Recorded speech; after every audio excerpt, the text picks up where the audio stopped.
Gente, hoje é a última palestra nessa série sobre um comparativo do cristianismo com alguns movimentos, alguns dentro do cristianismo, outros fora, com o objetivo de nos ajudar a enfrentar, quando encontrarmos pessoas que têm essas ideias, e também entender melhor a nossa fé. Então, eu não sei se vocês perceberam isso, mas à medida que a gente estuda o negativo, né, ou o que a gente acha que está errado, a gente é levado a examinar também o que a gente considera que é certo. Então, num certo sentido, o estudo de religiões e de seitas é também um estudo sobre o cristianismo, especialmente se a gente faz o contraste e a comparação. Então, o alvo durante esses dias foi exatamente expor outras concepções religiosas que há no mundo à luz daquilo que nós acreditamos. E hoje nós vamos terminar falando sobre o adventismo do sétimo dia, que provavelmente vai ser o assunto mais delicado. O meu alvo vai ser trazer para vocês o pensamento da Igreja Adventista do Sétimo Dia, suas doutrinas consideradas mais controversas, e comparar com aquilo que o cristianismo histórico, em geral, acredita. Muitos evangélicos consideram a Igreja Adventista como evangélica também, e especialmente porque os adventistas declaram acreditar nas mesmas doutrinas que nós cremos. Por exemplo, a Santíssima Trindade, eles creem, divindade de Cristo, não questionam, o nascimento virginal de Jesus, também não discutem isso, que Cristo teve uma vida, que Cristo morreu na cruz pelos pecados, isso eles não discutem, que ele ressuscitou dos mortos e subiu à direita do Pai, também é uma doutrina adventista. Então, tem muita coisa que eles creem que é bastante parecido, não é similar àquilo que nós acreditamos. Recentemente, alguns estudiosos do adventismo, eles têm chamado a atenção para o fato de que os adventistas vêm trabalhando em prol de minimizar a imagem negativa que eles têm no meio evangélico, porque nós sabemos que, para muitos evangélicos, os adventistas são membros de uma seita. Então, programas como Está Escrito, Voz da Profecia, ou grupos musicais como Prisma, Arautos do Rei, fazem muito sucesso entre os evangélicos. Os CDs musicais podem até ser encontrados em livrarias evangélicas. Então, há essa tentativa de aproximação. É certo que nós encontramos aspectos bem positivos dentro da Igreja Adventista. O seu programa de saúde, eles têm, muito bons nisso. A manutenção de hospitais e de escolas, a educação adventista é muito boa também. E o cuidado que eles têm com órfãos, viúvas e necessitados. Mas o meu propósito hoje não é entrar nessa área, mas simplesmente fazer uma comparação teológica das principais doutrinas adventistas, características do adventismo e aquilo que nós acreditamos. Então, vamos seguir o mesmo padrão, vamos começar aqui com um histórico. É importante você entender como é que surgiu a Igreja Adventista, porque isso vai explicar muita coisa. No início do século XIX, houve no mundo todo, no mundo cristão, um despertamento do interesse pela vinda de Cristo. A vinda de Cristo passou a ser o alvo de sermões, de estudos, programas de rádio. Havia uma preocupação e um interesse muito grande em torno disso aí. E especialmente entre os cristãos nos Estados Unidos.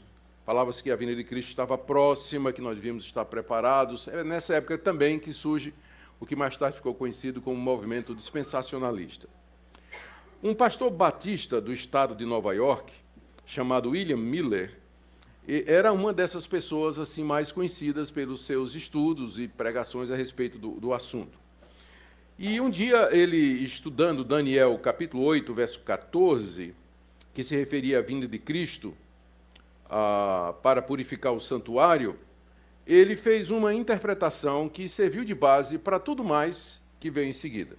O texto de Daniel 8,14 diz assim: o anjo me disse, o anjo falando a Daniel, é uma visão que Daniel teve quando estava lá cativo na Babilônia. Um anjo do Senhor lhe apareceu e disse: até 2.300 tardes e manhãs, e o santuário será purificado. A interpretação tradicional aqui é que essa purificação do santuário era uma referência à vinda de Cristo e que ele, então, purificaria a casa de Deus, o povo de Deus, pelo derramamento do seu sangue na cruz. Essa foi a interpretação, é a interpretação histórica tradicional. Mas aí o Miller entendeu que isso significava que, a partir do dia em que a nação de Israel, a partir da carta que Esdras recebeu, autorizando a sua saída lá da Babilônia, contando 2.300 tardes e manhãs, ele fez uma conta e chegou à conclusão de que Cristo voltaria à Terra em 1843. Então, ele calculou da seguinte maneira: 2.300 tardes e manhãs, contando a partir do ano 457 a.C., que é a data do retorno de Israel à Terra Prometida, ele fez uma conta que Cristo, então, voltaria para purificar o santuário terrestre, aqui, voltaria em glória no ano de 1843. Quando ele chegou a essa conclusão, era o ano de 1818. Em 1818 ele fez essa conta, então tinha ainda 25 anos pela frente. Então ele começou a pregar: daqui a 25 anos Jesus vai voltar.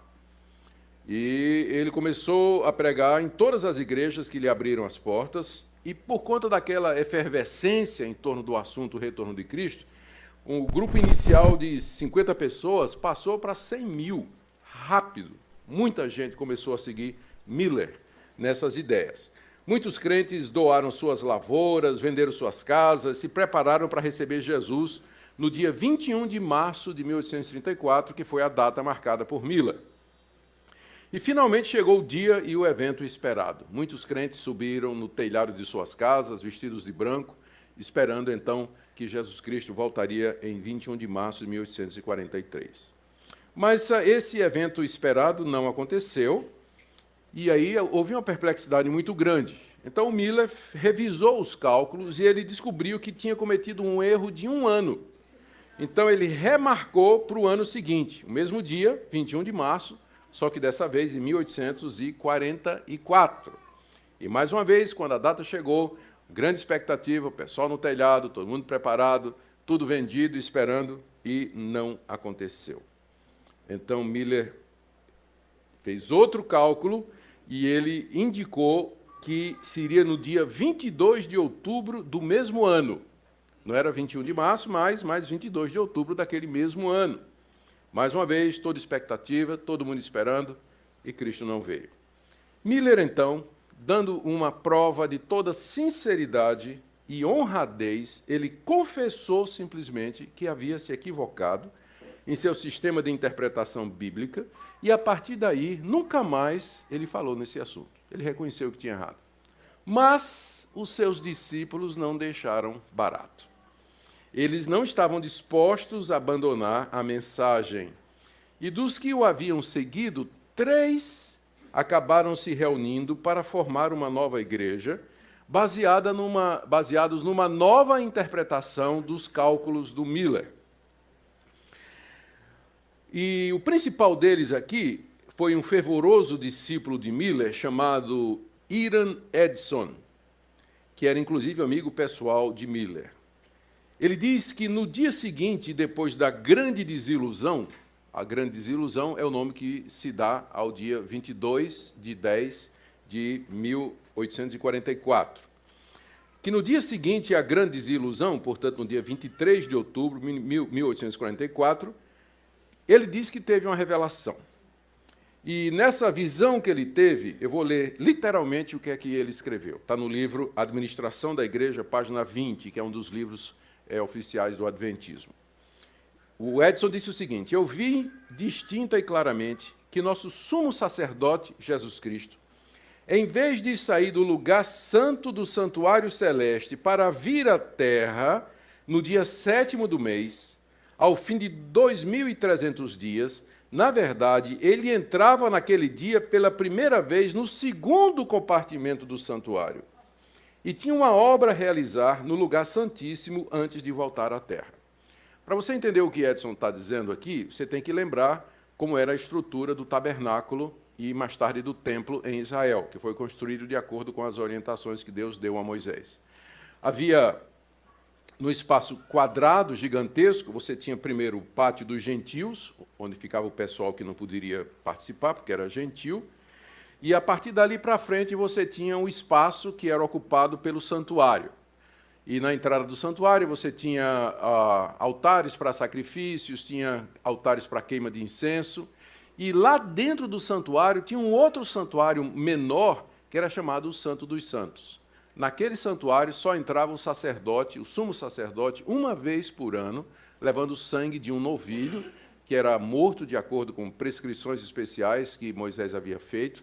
E ali ele derramava o sangue na Arca da Aliança, que tinha os 10 mandamentos, e que era guardada lá dentro. O sangue daquele animal era derramado sobre a tampa da arca, que era chamada de propiciatório. É daí que vem a expressão fazer propiciação pelos pecados. É o derramamento do sangue em cima da tampa da arca, que era chamada de propiciatório. Por isso que Paulo, lá em Romanos capítulo 4, capítulo 3, se refere a Jesus como sendo, ele é o nosso propiciatório, ele é a propiciação pelos nossos pecados. A figura é essa. Então, isso era lá dentro do santuário. Então, o que Edson disse é que no dia 22 de 10 de 1844, conforme Miller tinha acertado a data, ele só se equivocou no movimento. Jesus, de fato, entrou no santuário, mas não no terrestre. Ele entrou no Santo dos Santos lá nos céus. Não é? Ele fez um movimento, até agora ele estava apenas no santo lugar, que era fora, mas agora ele faz um movimento e entra lá no Santo dos Santos para fazer investigação pelos nossos pecados e terminar a purificação que ele havia começado aqui na Terra. Então, essa foi a visão que o Edson teve e que foi chamado de a grande revelação. Edson, com isso, disse que Miller não estava equivocado em relação à data, mas em relação ao local, e disse que, na verdade, Cristo havia entrado ali no santuário celeste para fazer a obra de purificação. E aí ele chamou o seu grupo e compartilhou as boas novas. E aí outros 2 grupos se juntaram a eles. Um grupo dirigido por Joseph Bates, que dava muita ênfase à guarda do sábado. O Miller já falava alguma coisa, o Ian Edson também falava disso, mas o Bates era o que insistia na guarda do sábado.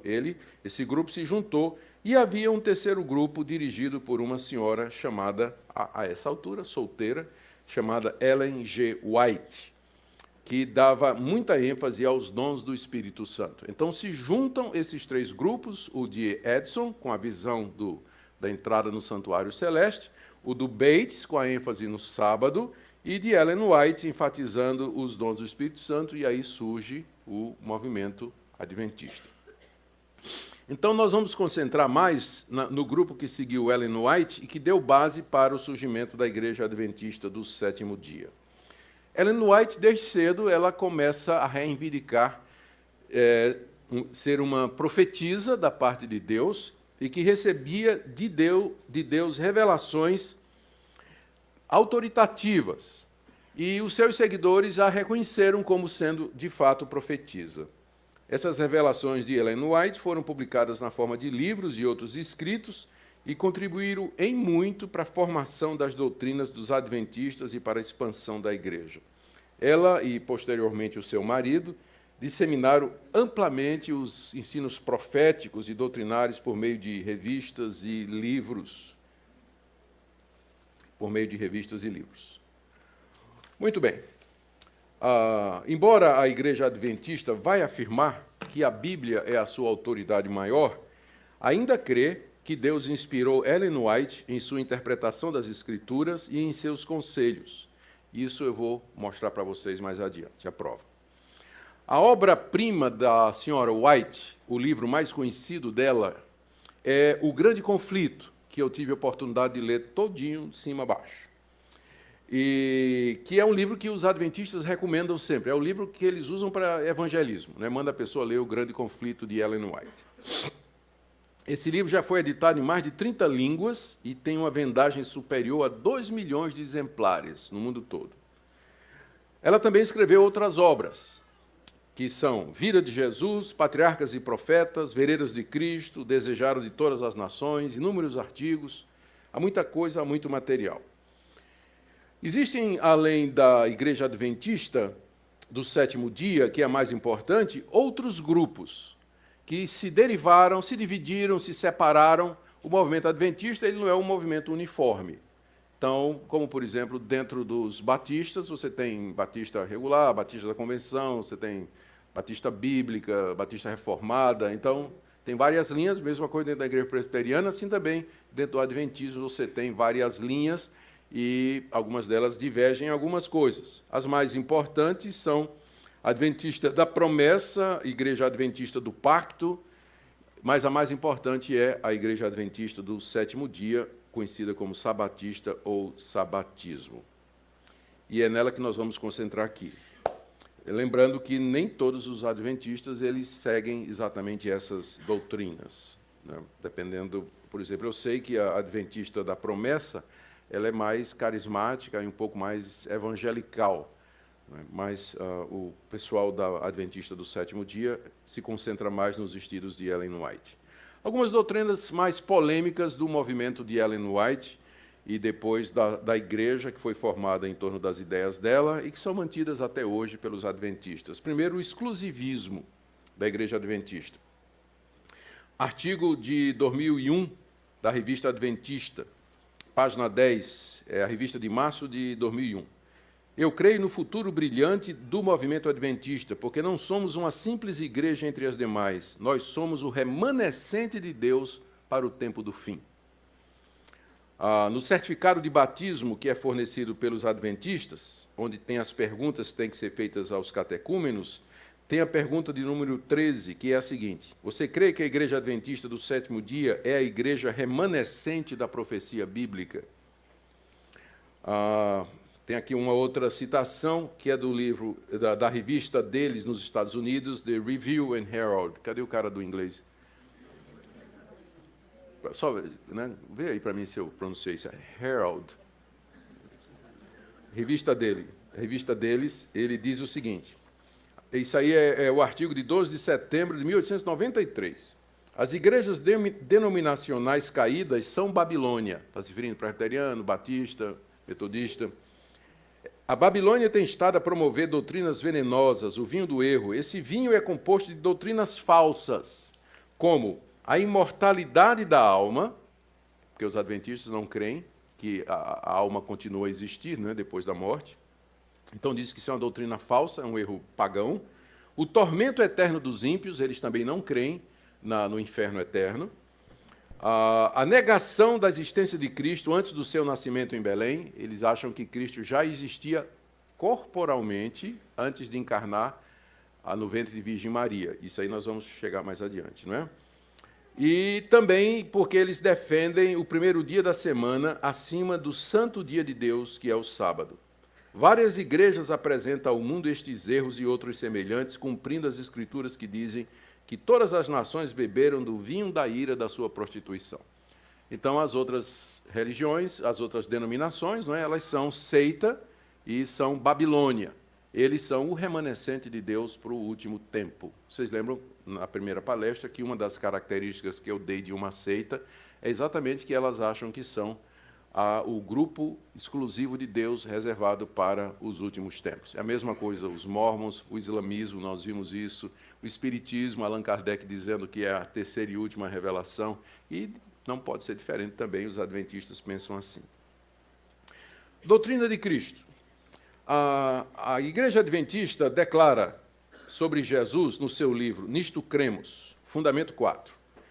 Deus, o Filho Eterno, encarnou-se em Jesus. Por meio dele foram criadas todas as coisas, revelado o caráter de Deus, efetuada a salvação da humanidade, julgado o mundo, sendo para sempre verdadeiramente Deus. Ele se tornou também verdadeiramente homem, Jesus o Cristo, concebido do Espírito Santo e nasceu da Virgem Maria. Tudo certo. Como eu disse, nós também pensamos assim.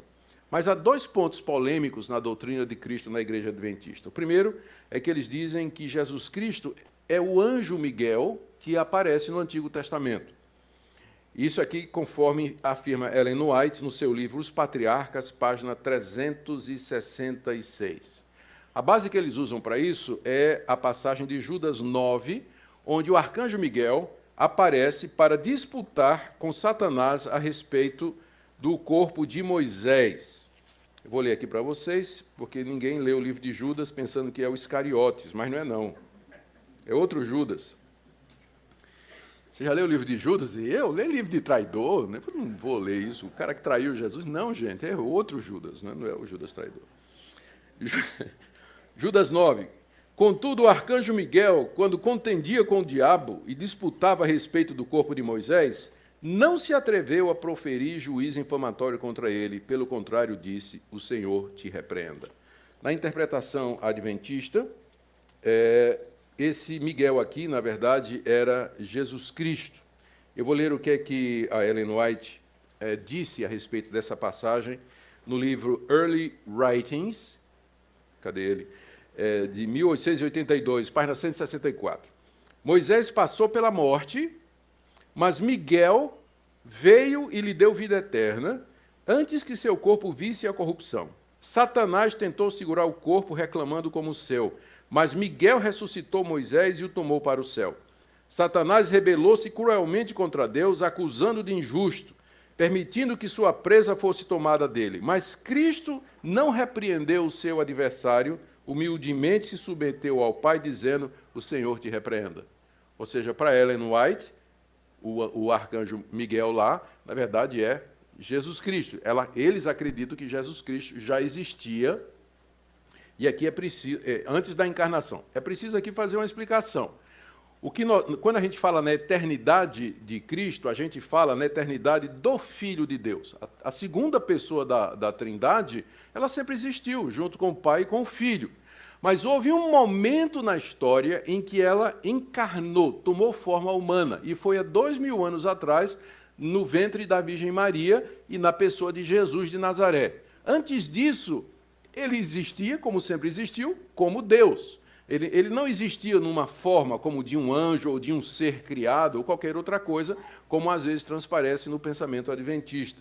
Mas é o ensinamento deles aí. O segundo ponto da doutrina de Cristo, que a gente estranha um pouquinho não muito, é que a natureza que Jesus assumiu era uma natureza pecaminosa, que Jesus tinha pecado.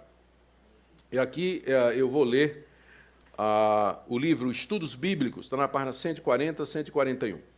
Em sua humanidade, Cristo participou de nossa natureza pecaminosa caída. Se não fosse assim, ele não teria sido feito como seus irmãos, e não poderia ser sido tentado como todos, e não venceu como temos de vencer. E, portanto, ele não seria o perfeito e completo Salvador. A ideia de que Cristo foi nascida de uma mãe imaculada e sem pecado, isso aí, quem diz são os católicos, não somos nós, né? Eles confundem as coisas aqui. Que Maria não herdou tendências, aliás, que Jesus não herdou tendências para o pecado e que por isso não pecou, essa doutrina remove Jesus do mundo caído e do próprio lugar onde a ajuda é necessária. Em seu lado humano, Cristo herdou exatamente o que todo filho de Adão herda, uma natureza pecaminosa caída. Então, a doutrina adventista diz que a natureza de Cristo era pecaminosa, que Jesus tinha uma natureza pecaminosa. Mas certamente esse não é o ensino que a gente encontra na palavra de Deus, né? Só para citar alguma coisa. Lucas 1,35, Jesus é chamado de o ente santo. 1 de Pedro 1,19, Pedro se refere a ele como sendo cordeiro sem defeito e sem mácula. 2 de Pedro 3,14, Pedro de novo se refere a Jesus dizendo que ele é sem mácula e irrepreensível. Hebreus 7,26 diz que ele é separado dos pecadores e que não conheceu o pecado. 2 Coríntios 5,21 diz que ele não conheceu o pecado. 1 de João 3,5, nele não existe pecado. Hebreus 4,15, ele foi tentado em todas as coisas, mas sem pecado. E Romanos 8,3, que ele veio em semelhança de carne do pecado. Esse é o verdadeiro testemunho da Escritura. O próprio Jesus disse em uma certa ocasião: quem me convence do pecado? Ninguém podia convencê-lo de pecado, exatamente porque ele tinha uma natureza perfeita. Ele não herdou o pecado original e ele não tinha uma natureza pecaminosa, mas ele foi preservado exatamente pela ação do Espírito Santo de ter uma natureza pecaminosa. Por que é isso importante? Porque se Cristo tinha uma natureza pecaminosa, então ele estava em culpa diante de Deus. E o salário do pecado é a morte. Então, na cruz, o que ele fez foi receber o castigo que o seu pecado merecia. Ele precisava não ter pecado para que a morte dele pudesse ser aplicada a outras pessoas, pudesse ter benefício para outras pessoas.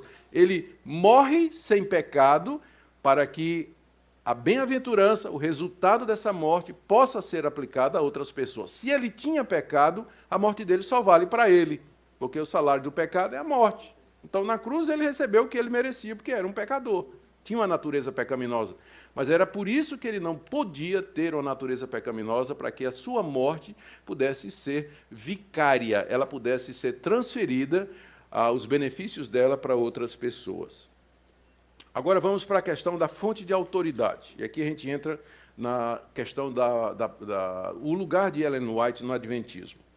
O autor adventista Arnaldo Cristiani, no seu livro Sutilezas do Erro, diz o seguinte sobre Ellen White: o espírito de profecia é aquele que, segundo as Escrituras, e a par com a guarda dos mandamentos de Deus, é característico da igreja remanescente. A igreja remanescente é a igreja fiel, né, que eles dizem, a única igreja verdadeira. Esse dom consiste, primeiramente, em dar ao povo mensagens diretas e específicas. Os testemunhos orais ou escritos da senhora Ellen White preenchem esse requisito, tanto no fundo quanto na forma. Tudo quanto ela disse e escreveu foi puro, elevado, cientificamente correto e profeticamente exato. Então, essa é a visão que eles têm dos escritos de White. Ainda na Revista Adventista de 1984, página 37, cremos que o ministério e os escritos de Ellen White foram uma manifestação do dom da profecia. Ellen White foi inspirada pelo Espírito Santo e seus escritos, o produto dessa inspiração, tem aplicação e autoridade especial para os adventistas do sétimo dia. E agora notem. Negamos que a qualidade ou grau de inspiração dos escritos de Ellen White seja diferente dos encontrados nas Escrituras Sagradas.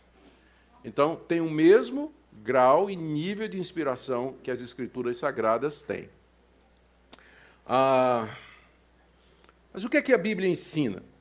A Bíblia nos diz que Deus nos falou através de Cristo. Hebreus capítulo 1, verso 1. Tendo Deus outrora falado, de muitas vezes e de muitas formas, aos nossos pais pelos profetas, nesses últimos dias nos falou pelo seu Filho.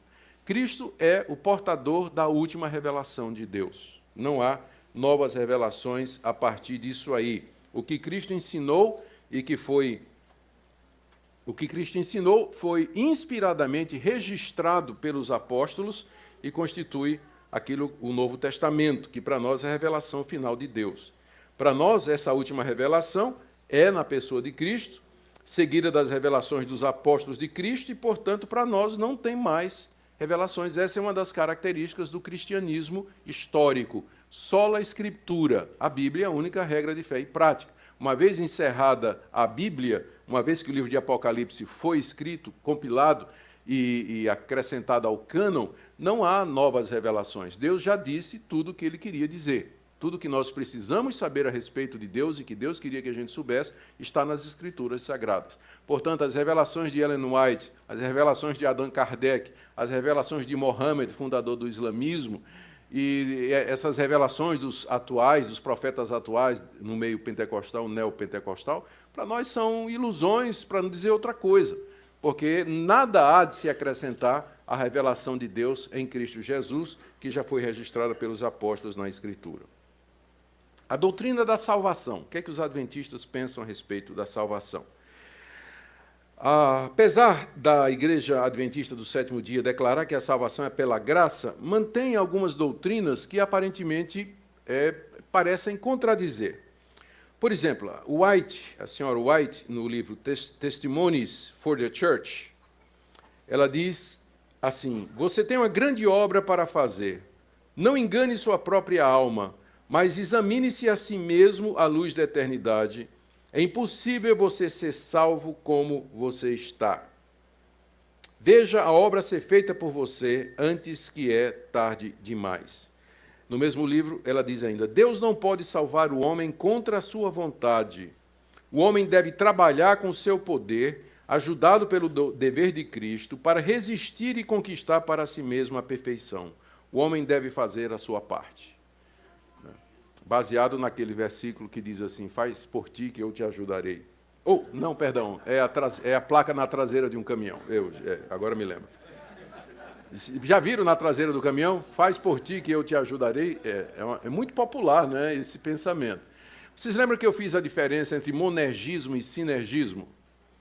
Na perspectiva monergista, a salvação é de Deus. Deus é quem salva o pecador. No sinergismo, que é o pensamento oficial da Igreja Católica, o pecador auxilia a Deus na sua própria salvação. Ele contribui, de alguma forma, para a sua salvação. Essas palavras aqui de Ellen White sugerem que o pensamento adventista, soteriológico, né, com relação à salvação, ele é sinergista. Você tem uma obra a fazer, você tem que colaborar com isso. E mais, olha, nessa mesma obra aí, Testimonies, ela diz: cada membro do corpo deveria sentir que a salvação de sua própria alma depende de seus próprios esforços individuais. E aqui entra a guarda do sábado. Aqui no livro Testimonies, volume 3, página 23, White diz o seguinte: devemos a cada sábado fazer um balanço para verificar se a semana finda nos trouxe lucro ou prejuízo espiritual. Santificar o sábado ao Senhor importa em salvação eterna. No livro Grande Conflito, que é o mais popular da Ellen White, na página 605, ela diz: o sábado será pedra de toque da lealdade, pois é o ponto da verdade especialmente controvertido. Quando sobrevier aos homens a prova final, será traçada a linha divisória entre os que servem a Deus e os que não o servem. E a característica dos que servem a Deus é aqueles que guardam o dia de sábado. Portanto, diante disso, certeza de salvação. Veja o que White escreveu no livro Christ's Object Lessons, as lições objetivas, o objetivo das lições de Cristo. Aqueles que aceitaram o Salvador, embora sinceros em sua conversão, nunca deveriam ser ensinados a dizer ou sentir que eles são salvos. Isso é enganoso. Então, Ellen White diz que você não pode ter certeza de salvação. Se você disser que você tem certeza da sua salvação, você está sendo enganado. Em contraste, o que é que a Bíblia nos diz? Diz que nós somos salvos pela graça, mediante a fé, e não por qualquer obra nossa, e que por isso nós podemos ter aqui e agora plena certeza da nossa salvação, pois ela foi realizada por Deus mediante Jesus Cristo e não mediante qualquer obra, esforço ou mérito humano, como diz o apóstolo João na sua primeira carta, capítulo 5.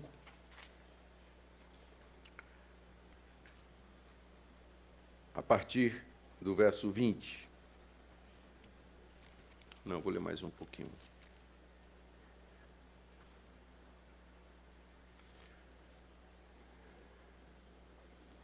Sabemos que o Filho de Deus é vindo e nos tem dado entendimento para reconhecermos o verdadeiro. E estamos no verdadeiro e em seu Filho Jesus Cristo. Esse é o verdadeiro Deus e a vida eterna. Um pouquinho antes, no verso 10. Aquele que crê no Filho de Deus em si mesmo tem o testemunho. Aquele que não dá crédito a Deus o faz mentiroso, porque não crê no testemunho que Deus dá acerca de seu Filho. E o testemunho é esse, diz o apóstolo João, que Deus nos deu a vida eterna, e essa vida está no seu Filho. Aquele que tem o Filho tem a vida. Aquele que não tem o Filho de Deus não tem a vida. Estas coisas vos escrevi a fim de saberdes que tendes a vida eterna, a vós outros que credes em o nome do Filho de Deus. Então, João diz que escreveu estas coisas para dar certeza de salvação a todo aquele que crê que Jesus é o Filho de Deus. Aquele que crê, ele pode se assegurar da sua salvação. Essa certeza de salvação, às vezes, varia. Às vezes, o crente, porque peca, ele se sente perturbado, ele se questiona, às vezes ele pode passar um período confuso, mas isso não tem a ver com a salvação em si. O crente verdadeiro, ele passa por altos e baixos, e às vezes essa certeza é abalada, ou mais ou menos. Às vezes ele é provado e testado nessa área. Mas a certeza da salvação é um direito e não um direito, mas é um privilégio que o crente verdadeiro tem aqui nesse mundo. Exatamente porque a salvação não depende de obras. Porque se depender de obras, o que eu conquistei hoje, eu vou perder amanhã. Se a minha salvação depende do que eu faço, quem me garante que amanhã eu não vou tropeçar e perder essa salvação? Mas se a salvação é um dom de Deus e procede decreto de Deus, do seu querer eterno, como diz Paulo, né, quem poderá nos separar do amor de Deus? Quem nos separará do amor de Deus? Então, essa é uma diferença grande também na doutrina da salvação com relação ao pensamento adventista. Outra questão que é muito conhecida é a do sono da alma, ou mortalidade da alma. Para o pensamento adventista, ao morrer, o homem entra no estado de sono. No livro Nisto Cremos é dito: a morte é um estado inconsciente para todas as pessoas. As almas dos justos dormem até a ressurreição e o juízo final. Esse sono da alma é um estado de silêncio, inatividade e inteira inconsciência. Então, esse é o pensamento adventista. A pessoa morreu, entrou no estado de sono, né? Então, ela não lembra, não está ativa, está inconsciente, e ela está esperando chegar o dia do juízo, quando haverá a ressurreição dos mortos. Isso é baseado, eles usam, entre outras passagens, Eclesiastes capítulo 9, verso 5, que diz assim: os mortos não sabem de coisa nenhuma. E é verdade, se você for no cemitério, né, e você fizer uma pergunta aos cadáveres lá, ninguém vai dizer nada. Essa afirmação é uma afirmação que está falando da relação dos mortos com a vida terrena. Os mortos não sabem de nada, claro. Né? Vai ver se um cadáver diz alguma coisa. Então, o texto está falando da relação com a vida terrena, não está falando sobre o estado da alma depois da morte. Outra coisa que eles se baseiam são as passagens na Bíblia que falam que morrer é dormir. Por exemplo, lá no final de Atos, capítulo 7, diz que Estevão estava sendo apedrejado pelos judeus, né? E ele teve uma visão de Cristo à direita de Deus, em pé, e ele disse: Senhor, perdoa-lhes, porque não lhes imputes esse pecado, e tendo dito isto, adormeceu. Quer dizer, ele morreu, não é? Só que a Bíblia chama de adormeceu. Por que a Bíblia se refere à morte como dormir? É porque a morte para nós, de fato, é como um sono nesse sentido. A gente dorme e acorda. A gente vai morrer e vai ressuscitar. Então, para o crente, a morte não é definitiva. É nesse sentido que a Bíblia se refere à morte como dormir. Não é nenhuma declaração sobre o que é que acontece depois da morte. Sobre o que acontece depois da morte, a Bíblia é muito clara, eu vou dizer daqui a pouco. Mas, continuando, para Ellen White, o primeiro sermão pregado sobre a imortalidade da alma foi o diabo. O diabo que pregou para Eva. A grande mentira original foi: não morrerás. Certamente não morrerás. Esse foi o primeiro sermão pregado sobre a imortalidade da alma. Ela diz também: a teoria da imortalidade da alma foi uma das falsidades que Roma tomou emprestada do paganismo e incorporou à cristandade. Mas, contudo, a Bíblia é muito clara ao dizer que, ao morrer, o espírito do homem sobrevive. Aqui, alma e espírito, a gente entende que é a mesma coisa, são apenas dois nomes para a mesma parte do homem. O que a Bíblia diz a respeito disso aqui? Vamos pegar algumas passagens, porque eu sei que tem gente que tem dúvida a respeito disso, a julgar pela quantidade de perguntas que eu recebo e críticas quando eu publico sobre isso nas mídias sociais. Então, vamos lá. Mateus 10, verso 28. Não temais os que matam o corpo e não podem matar a alma. Temei antes aquele que pode fazer perecer no inferno tanto a alma como o corpo. Vai vendo aí. Eclesiastes, capítulo 12, verso 7. Salmos, Provérbios, Eclesiastes. Fica no Antigo Testamento, para você que está tendo dificuldade. Eclesiastes, capítulo 12, no verso 7. Está dizendo: lembra-te do teu Criador nos dias da tua mocidade, antes que o pó volte à terra como era, e o Espírito volte a Deus que o deu. Lucas, capítulo 20, verso 37.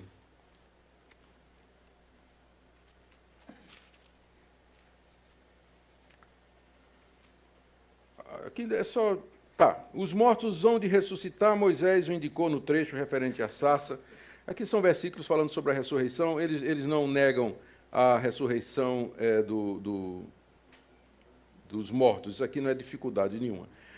Vamos para Lucas 16, que é um texto bem conhecido, onde nós temos o rico e o mendigo, e todo mundo conhece a história do rico e Lázaro. Havia um certo mendigo chamado Lázaro, estou aqui no verso 20 do capítulo 16 de Lucas. Havia um certo mendigo chamado Lázaro, coberto de chagas, que jazia à porta daquele, desejava alimentar-se das migalhas, etc. Morreu o mendigo, verso 22, e foi levado pelos anjos para o seio de Abraão. Morreu também o rico e foi sepultado. No inferno, estando em tormentos, levantou os olhos e viu ao longe Abraão e Lázaro no seu seio, e aí continua a conversa. Mais adiante ele pede refrigério, não quer, não tem, e ele diz: Pai, eu te imploro que mandes Lázaro à minha casa paterna, porque tenho 5 irmãos. Então ele estava perfeitamente consciente, lembrava que tinha irmãos, lembrava da casa do seu pai, e a resposta também foi negativa. O objetivo de contar isso aqui, Jesus contou essa história, o objetivo era mostrar, era contra os fariseus, não é, que eram ricos, eram avarentos, se apegavam, não tinham misericórdia e que seriam lançados no inferno, em contraste que aqueles pobres que creram em Jesus, eles teriam a vida eterna. Mas ao contar isso, Jesus nos revela o que vem depois da morte. Então, um foi para um estado de glória e de graça e de alegria na presença de Deus, e o outro entrou consciente no estado de sofrimento, lembrando, inclusive, de tudo que tinha acontecido aqui na terra. Então, esse é o ensino claro da Escritura. Não tem nada na Bíblia dizendo que depois da morte a gente entra no estado de inconsciência. Segundo aos Coríntios, capítulo 6, capítulo 5, o apóstolo Paulo, segundo os Coríntios, capítulo 5,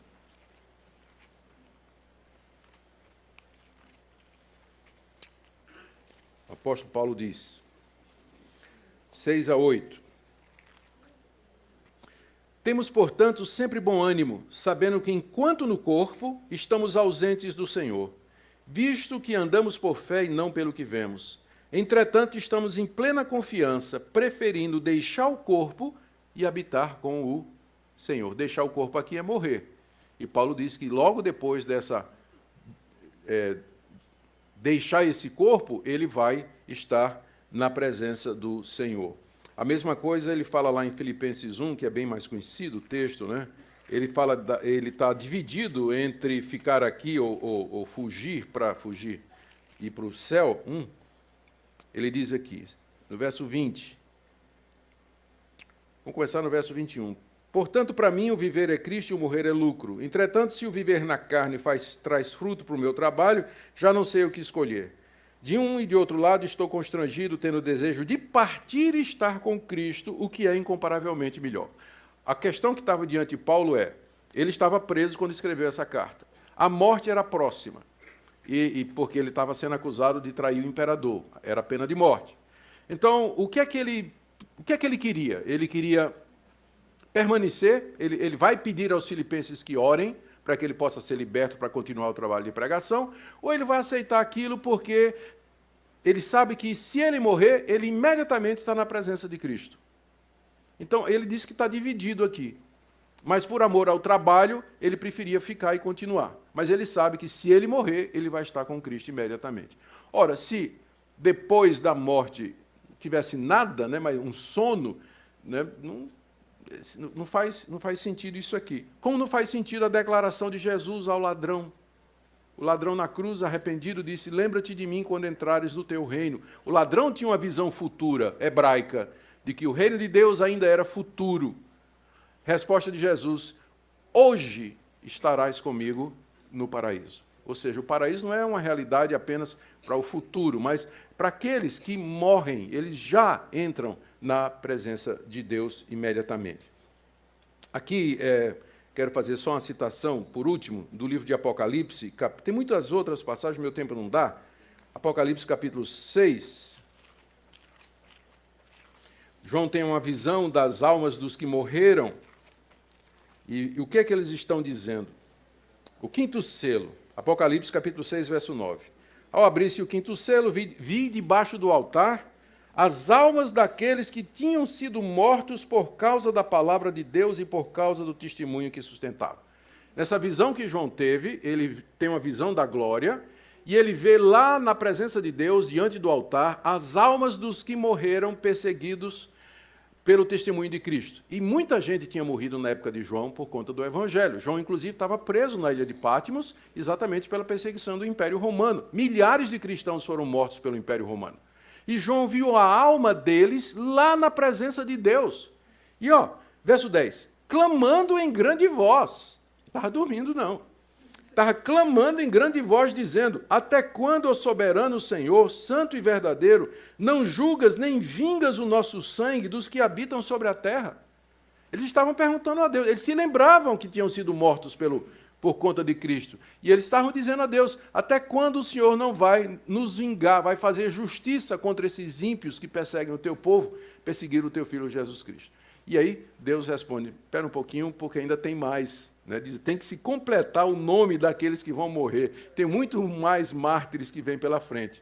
Ora, isso foi há 2000 anos atrás. Imagina a quantidade de outras almas que foram acrescentadas a essas, aguardando e pedindo a Deus o juízo de Deus sobre esse mundo ímpio. Ou seja, é claro que quando a pessoa, biblicamente falando, é claro que quando a pessoa morre, ou ela vai para o paraíso, na presença de Deus, está diante de Deus, ou ela já entra nesse estado de sofrimento que nós já vimos aqui. Em ambos os casos, elas estão conscientes. E você vai me perguntar, vai lembrar? Vai lembrar sim. Vai lembrar sim. Está claro aqui, tanto... Você vê aqui, essas almas dos que morreram eram crentes, se lembravam perfeitamente, não é, do que tinha acontecido antes. Mas os meus entes queridos, como é que eu posso ser feliz no céu? Me lembrando dos meus filhos que foram para o inferno, meu marido que não era crente e tudo mais.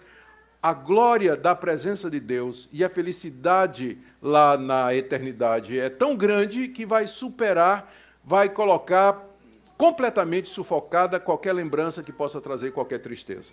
Então, isso aí a gente não se preocupa. Mais um pouquinho aqui.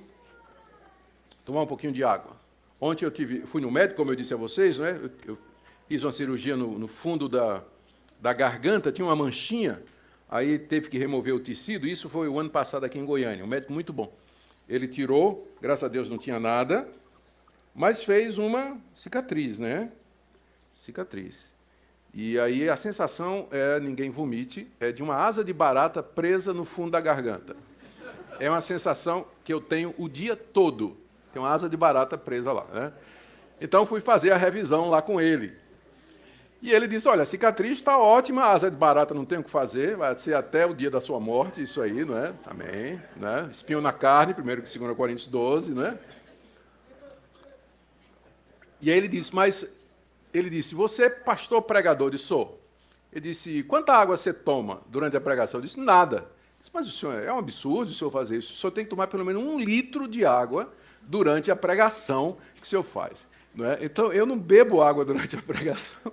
Eu estou bebendo, vou passar a beber agora por conta disso, né? Por conta dessa recomendação. Ele disse que isso vai ajudar a ter menos atrito, né, da queloide, da cicatriz, com as outras partes da boca, e o incômodo vai ser menor, espero. 1 litro de água eu não tomo, não, mas 1 copo eu tomo, garanto. Vamos lá. Edita isso aí, viu? Não precisa ir para... Satanás levará sobre si nossos pecados. Essa é outra doutrina adventista. É bem complicado. Em resumo, o que eles dizem é o seguinte, eu vou logo partir aqui para os finalmente.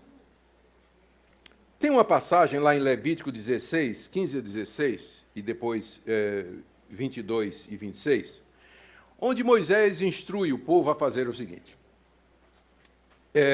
Eles têm que tomar 2 bodes, no dia da expiação. Então, traz o primeiro bode, e o primeiro bode é sacrificado pelos pecados dos israelitas. Em seguida, traz o segundo bode, o sacerdote impõe as mãos sobre ele e transfere os pecados dos israelitas para o bode. Depois o bode é solto no deserto, ele vai embora. Então, na interpretação adventista, aquele bode é Satanás. E o assunto é o seguinte, Cristo, como é que eles fazem? Cristo entrou no santuário terreno, celeste agora, está fazendo expiação pelos nossos pecados, está terminando a obra dele.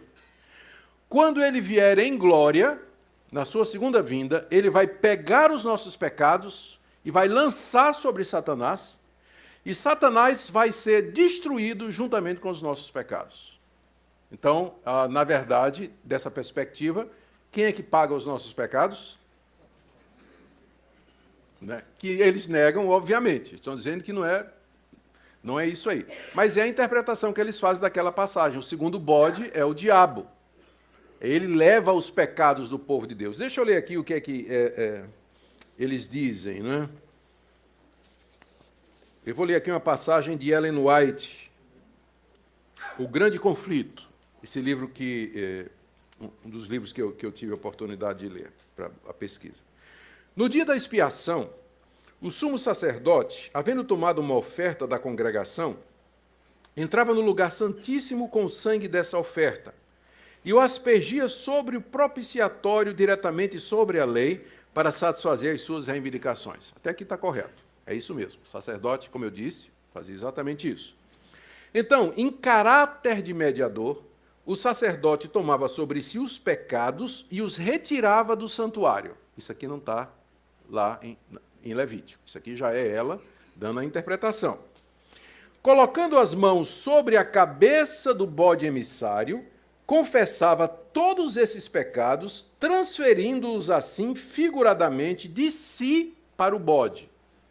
Então, isso aí está correto. Só que não é transferindo do sacerdote para o bode, não é? Porque não tem essa transferência de pecado.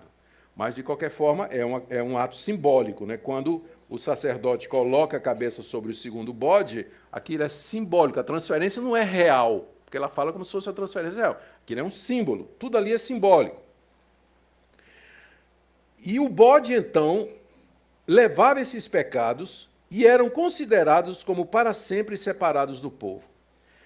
Verificou-se também que, ao passo que a oferta pelo pecado apontava para Cristo como sacrifício, o primeiro bode, então, representa Cristo, porque ele é imolado pelo pecado, o bode emissário tipifica Satanás, autor do pecado, sobre quem os pecados dos verdadeiros penitentes são finalmente colocados. Quando Cristo, pelo mérito de seu próprio sangue, remover do santuário celestial, é o que ele está fazendo agora, os pecados de seu povo, ao encerrar-se o seu ministério, ele colocará esses pecados sobre Satanás, que na execução do juízo deverá arcar com a pena final. Então, essa é a interpretação que está no livro Grande Conflito, que é o livro mais importante da Igreja Adventista. Em resumo, os pecados dos crentes são lançados no santuário lá no céu e lá ficam. Os pecados do santuário celestial são transferidos depois para Cristo e tornam-se pecados de Cristo. É o que Cristo está fazendo agora, quando ele entrou lá em 1844 no santuário celeste. Esses pecados de Cristo, na sua segunda vinda, são lançados sobre Satanás e ficam a lhe pertencer. E quando Satanás for aniquilado, também os pecados serão. Em suma, a essência do plano da salvação da Adventista aparenta fazer Satanás participar da obra da redenção, como alguém que vai sofrer e ser destruído pelos pecados dos homens. Aquela passagem de Levítico 16, a verdade é que os dois bodes são uma única oferta pelo pecado. E, evidentemente, uma dupla representação de Cristo. O ponto principal é que Cristo não somente sofre pelos nossos pecados, o primeiro bode, mas que ele leva os nossos pecados para longe de nós finalmente, o segundo bode. Os dois bodes são uma representação de Cristo, é tudo simbólico e figurado. Tudo é bastante simples e não precisa de ideias esquisitas que só obscurecem o sentido. As Escrituras são claras quando dizem que é Cristo que leva o nosso pecado. Isaías 53, ele levou sobre si as nossas iniquidades. Os nossos pecados levou sobre si. Pelas nossas feridas, pelas suas feridas, nós fomos sarados. É Cristo quem leva sobre si os nossos pecados e é Ele quem os afasta de nós. Ele é a propiciação pelos nossos pecados, Romanos 3, 25, 1 de João, capítulo 2, verso 2, filhinhos, estas coisas vos escrevo para que não pequeis, e se alguém pecar, temos um advogado junto ao Pai, Jesus Cristo, o justo, e Ele é a propiciação pelos nossos pecados. E não somente pelos nossos, mas pelos de todo o mundo. E estou chegando ao fim, a guarda do domingo como dia do Senhor, que é um ponto que é assim, que o pessoal conhece os adventistas mais por isso, né? A insistência na guarda do sábado como dia do Senhor e a crítica aos evangélicos que guardam o domingo. Para os adventistas, a observância do domingo é apostasia. Ellen White, escrevendo no livro Testemunhos, a lei da observância do primeiro dia da semana é produto de uma cristandade apóstata. Ela diz também que a observância do domingo é fruto do mistério da iniquidade. Deve sua existência ao mistério da iniquidade e sua imposição é o virtual reconhecimento do romanismo. Mas será que as Escrituras desejam nos ensinar exatamente isso? Cristo, na verdade, é o Senhor do sábado, isto é, o sábado que submete a ele. Deixa eu mostrar aqui para vocês as razões pelas quais os cristãos eles passaram a guardar o dia de domingo depois da ressurreição de Cristo e do dia de Pentecostes. Primeiro, Cristo ressuscitou no primeiro dia da semana. Isso está claro. Leia, por exemplo, Marcos 16, verso 1. O primeiro dia da semana, que é o domingo, foi o dia especial das manifestações de Cristo. Ele se manifestou 5 vezes no primeiro domingo e outra vez no domingo seguinte, Lucas 24, João capítulo 20. O Espírito Santo foi derramado no dia de Pentecostes, que é um dia de domingo. Os cristãos dos tempos apostólicos costumavam se reunir aos domingos para celebrar a Santa Ceia do Senhor, pregar e separar suas ofertas. Atos capítulo 20, verso 7, 1 Coríntios 16, versos 1 e 2. A história confirma que a prática do domingo já acontecia antes do decreto de Constantino, porque eles dizem que quem introduziu a prática do domingo foi o imperador Constantino no século IV. Mas eu quero ler para vocês aqui algumas coisas. A lista é grande. Carta de Barnabé, do século 100, aliás, desculpa, século 100, do ano 100 depois de Cristo. Nós celebramos o primeiro dia com regozijo, no qual Jesus ressuscitou dos mortos e, após ter aparecido, subiu aos céus. A carta de Barnabé era um discípulo do apóstolo João. Ele escreveu essa carta famosa, onde ele diz já, no ano 100, que os cristãos já se reuniam no dia do domingo. Inácio de Antioquia, numa carta do ano 107. Não mais observamos o sábado, vivemos na observância do dia do Senhor, no qual também nossa vida reviveu por ele e por sua morte. Inácio de Antioquia, no ano 110, na sua carta aos Magnesianos. O cristão, deixando a velha ordem, já não guarda o sábado, senão o domingo. Justino Mártir, do ano 145. E no dia chamado domingo, todos, quer das cidades, quer dos campos, reúnem-se em um lugar, leem a memória dos apóstolos e dos profetas, a Bíblia, né? Trazem pão e vinho, dando graças a Deus, o presidente ora, o povo responde amém. Nós nos reunimos aos domingos porque é o primeiro dia da semana no qual Deus formou o mundo e porque Jesus Cristo, nosso Salvador, nesse dia ressuscitou dos mortos. Dionísio de Corinto, do ano 170, diz, na sua carta aos Coríntios, a igreja passou a guardar o dia do Senhor, que é o domingo. Bardessanes de Edessa, no ano 180, em certo dia, o primeiro dia da semana, nos reunimos, lemos e jejuamos. Orígenes, do ano 225, guardamos certos dias, como, por exemplo, o dia do Senhor. Anatólio de Laodicea, do ano 270, a festa solene da ressurreição do Senhor deve ser comemorada no primeiro dia da semana.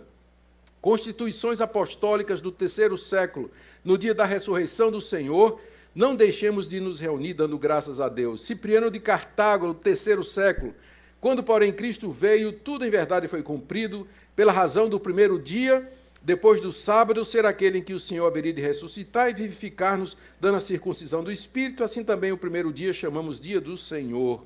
E aqui a lista continua, eu não vou aborrecer vocês com citações dos pais da igreja, mas são centenas de citações em que os pais da igreja, nos seus escritos, muito antes de Constantino, eles dizem que os cristãos guardavam o domingo como sendo o dia do Senhor.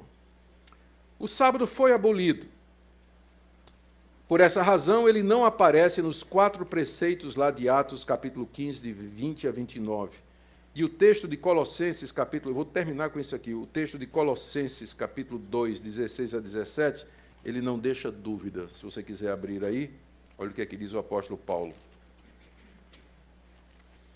Filipenses 2, a partir do verso 16. Ninguém, pois, vos julgue por causa de comida e bebida, o dia de festa, ou lua nova, ou sábados, porque tudo isso tem sido sombra das coisas que haviam de vir, porém o corpo é de Cristo. Essa figura que Paulo está usando aqui, ela é muito interessante, eu gosto sempre de usar. Imagina que por trás de mim aqui tem essa luz bem forte, não é? E que o nosso irmão Adilson está se aproximando por trás de mim. Eu não conheço a Deus, ele está se aproximando por trás de mim. Qual é a primeira coisa que eu vou ver dele? A sombra. Olhando a sombra, eu vou ver que é um homem, não é, que os anos livraram dos cabelos, não é, que tal, né, elegante, está chegando, né? Está chegando, estou vendo a sombra. Então ele vem, passa por mim e fica frente a mim. Aí eu vejo cara a cara, face a face. Estou vendo o corpo que produziu aquela sombra. Aí eu vejo que é uma pessoa simpática, elegante, né? E tudo mais. Eu preciso da sombra? Não, porque o corpo que produzia a sombra chegou. Então, o sábado era a sombra de Cristo andando no Antigo Testamento. Cristo vinha andando, chegando no Antigo Testamento. A primeira coisa que a gente viu é a sombra dele. Então, as coisas do Antigo Testamento, os sacrifícios, os sacerdotes, o sábado, tudo aquilo era a sombra que o corpo de Cristo projetava. Cristo já veio, ele já encarnou, eu não preciso mais da sombra. O sábado faz parte daquelas questões cerimoniais instituídas à nação de Israel, e o que prevalece é o princípio de você trabalhar 6 dias e descansar 1. E esse dia de descanso agora é o dia do descanso de Cristo, quando ele entra na sua glória depois da ressurreição. Então nós entendemos que cumprimos o 4º mandamento, lembra-te do dia de sábado para o santificar, guardando-o através do domingo, porque esse mandamento apontava profeticamente para a ressurreição de Jesus Cristo. Eu ainda podia falar sobre o juízo investigativo, né? O que Cristo está fazendo no céu, investigando os nossos pecados, mas eu creio que não é necessário, porque não tem nenhuma fundamentação bíblica para isso. A Bíblia diz que a obra de Cristo já foi completa. Ele ofereceu-se de uma vez por todas pelo pecado.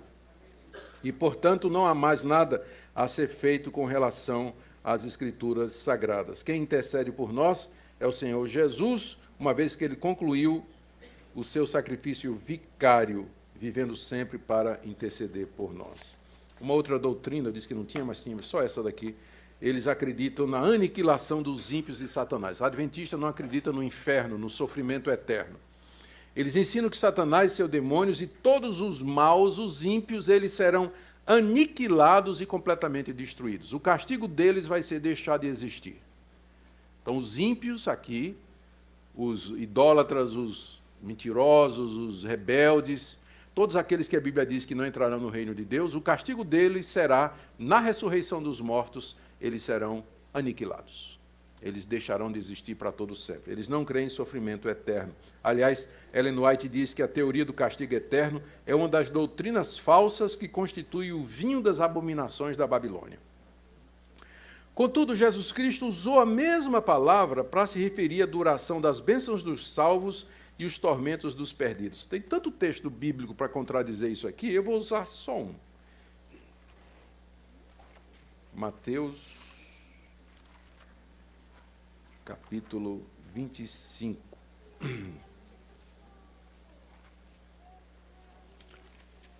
Jesus, depois de descrever o grande julgamento, em que vai ter as ovelhas à direita e os bodes à esquerda, e ele diz então: irão estes, se referindo às ovelhas, para os bodes, para o castigo eterno, porém os justos irão para a vida eterna. A palavra eterna aqui, aionios, é a mesma nos dois casos. Então, quando eles dizem, quando Jesus disse que o castigo é eterno, ele é tão eterno quanto a vida eterna. A vida eterna não significa somente uma vida em comunhão com Deus eterno, não indica apenas a qualidade de vida, mas também a sua duração, em contraste com o sofrimento da morte. Da mesma forma, quando se refere ao castigo eterno, não é que é um castigo eterno porque será infligido por um Deus eterno, mas porque a sua duração é para todo sempre. Jesus se referiu a isso com outras palavras, dizendo que o verme não morre e o seu fogo nunca se apaga, que são expressões que se referem à eternidade do sofrimento. Conclusão, nós devemos ter cuidado para não generalizar, como eu disse, dentro do adventismo existem diferentes linhas e correntes. Vai ter adventistas que vão dizer, mas eu não concordo com Ellen White nisso aqui. Amém. Ótimo. Né? Nós já vimos que, tirando o ensinamento de Ellen White e de alguns outros líderes do adventismo, o que o adventismo professa é semelhante ao que os evangélicos professam também. Então, devemos ter cuidado para não fazer essas generalizações. Lembrar que aqui o que nós estamos fazendo é comparar doutrinas, e a nossa conclusão é que essas doutrinas que nós vimos aqui, elas são erradas, algumas delas são bem heréticas e contrárias ao Evangelho de Cristo, e se houver alguma linha adventista que professa e ensina essas heresias, para nós é seita, não é a igreja evangélica. Se professa, juízo investigativo, transferência de pecado para Satanás, guarda do sábado como sendo essencial para a salvação, para nós isso é seita, não é cristianismo. Mas pode ser que exista adventista que não acredite nessas coisas. Amém. Quanto mais gente crente, para nós, melhor. Tá bom? Nós nos alegramos na verdade e não na injustiça.